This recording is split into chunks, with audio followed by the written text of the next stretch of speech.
Magandang araw mga kasilos. Kakapi tayo nagpatuka ng manok. May medyo kaambon-ambon. Pero hindi ito kapi gatas ito. Dito tayo nagkakapi.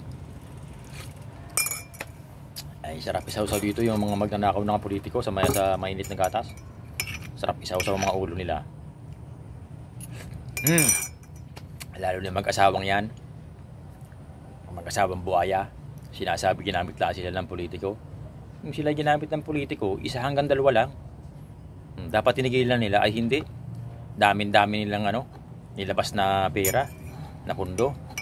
Halos ilang company. Kulang-kulang 10 company.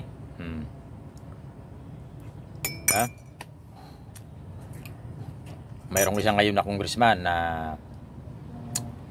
hinahanap ni Senador Ping Lacson ang pundo noong nakaraang administrasyon na naglabas siya ng almost 52 billion sa isang congressman lang, isang lugar lang yun.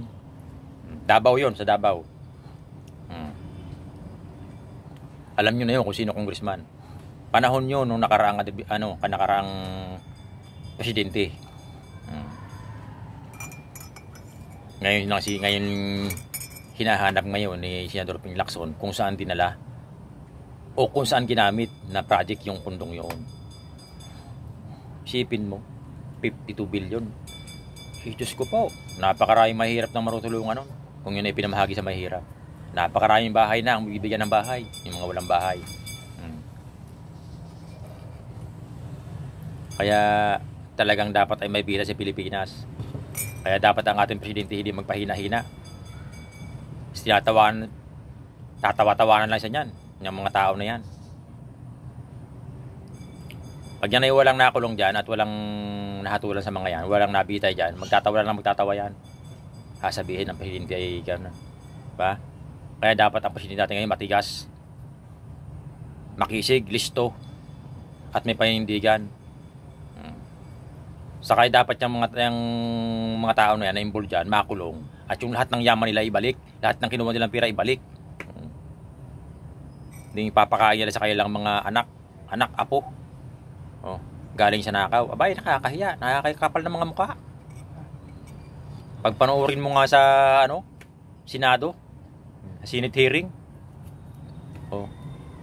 Abay, nakakatingin pa ng diretso eh. Gano'n kakapal ng mga mukha ng mga yan. Samantalang ordinaryong taong kagaya natin na nagkasala, antimano ay kulong.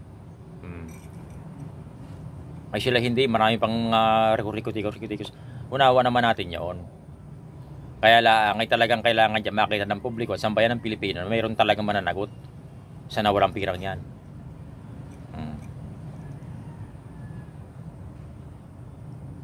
Hindi biro-birong pera ang kailang ninakaw. Bilyon-bilyon pera ang kailang ninakaw.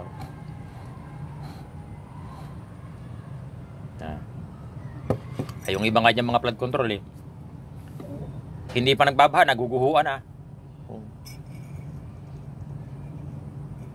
Ngayon talagang doon mo makita talagang bago pa magawa ng isang taong manggagawa, isang ordinaryong tao na manggagawa ng ganyan, wala na. Sibak-sibak na ang mga budget. Kinain na ng mga buhaya. Yun lamang po at maraming salamat.